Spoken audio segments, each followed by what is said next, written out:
Let's bring in Florida Congressman Cory Mills, who is on the ground, busy conducting rescue missions in North Carolina, delivering aid and services to communities in need.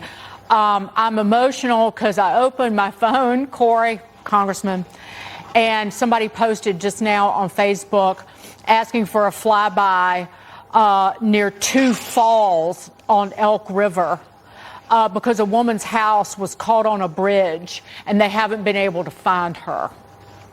And so they want to fly by over the river there, the falls there, hoping that they can find her alive. But that's what's happening there. And so just tell us what you've seen and what you've been able to do. So, yeah, Dick, I appreciate you guys covering this. Unfortunately, we're so concerned with everything that goes overseas that we forget about the American people at home, the way we did Maui and the way we did when it came to Ohio with Palestine. So we need to start thinking about America, and that's what we're here to do. So in the last 2 days, yesterday we delivered almost 4,000 pounds of water, non-perishables, diapers, wipes, other things to Asheville, North Carolina. We did a couple of actual drops yesterday to hard-hit areas, and today we resupplied, went into Bernardsville, conducted a search and rescue operation in a couple of locations. I did a hoist operation where we were able to rescue an 83-year-old, today, his birthday, elderly gentleman who was showing heart attack-like symptoms that we pulled out of Bailey and sent over to Johnson City to get them out. We were also able to get to South Toe and to Burnsville. We were able to put Starlink systems in place and also drop off 9 bottles of oxygen and an insulins. So that was a big thing where our diabetics were running low on insulin. So we were able to hit Broad River Fire Department, which seen over 64 inches of rain and water that flooded the entire fire department, destroyed 2 of their fire trucks, and decimated houses across the area. Swananoa is another area. Black Mountain we were in today as well. Asheville, North Carolina, and Fairview we had gone into. We had conducted rescues as well as for evacuations, and also just continuations and drops, and also just health and welfare checks. So going in for people who haven't heard from their families in 2 days, 3 days, 4 days, looking at that critical 96-hour where it stops becoming so much of a rescue and unfortunately starts becoming a recovery. And so we've been going into all these areas. We're going to continue to stay here to help Western North Carolina. I've got another plane coming in tomorrow. And look, I would be remiss if I didn't thank Glenn Beck, Mercury One, for all that they've done to help get supplies here that we can get in. Universal Air, who is a friend of mine who I've known for many years, who's flying these helos at his operational cost. We've continued, and even Benny Johnson, who donated water, pallets of water.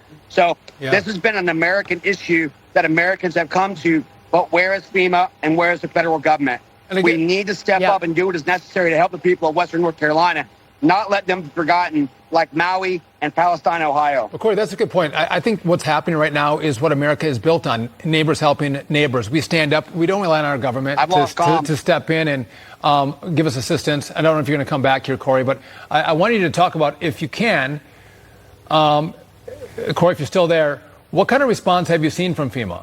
If you're still there, and if you're gone, well, it looks like we've lost Cory Mills, but I wanted to ask him, what kind of response have we seen from FEMA? Again, Americans are stepping up. They're delivering the aid to those in need. Oh, he's back. Oh, Cory, you're back now. I want to ask you about what you've seen from FEMA on the ground. And I know that Americans are helping out right now, but is FEMA leading the effort? Are you seeing them on the ground delivering aid, or is this on the backs of the American citizenry? No, actually, the American people are the ones who are leading the efforts.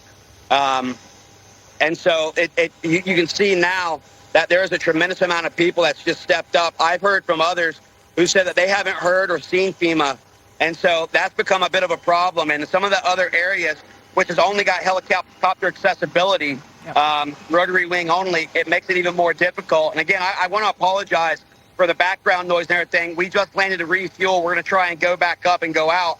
But I haven't seen FEMA the entire time, and I've talked to many of the fire departments, and they've had very little communication with them as well. Well, maybe FEMA should be less concerned about DEI, which is the #1 priority of FEMA, and more concerned about delivering aid during crises like what's going on in Western North Carolina. And Cory, I knew people hour 1 in North Carolina, in Statesville, who were organizing flights, like dozens of flights a day, carrying tons of supplies in Cessnas. Greg Biffle, NASCAR driver, all of his buddies flying their helis with now Starlinks. And these are just two of the people I know, Cory, but go north, go to Elk River, go to Linville. They're in We got about 26 Starlink systems that we've deployed so far.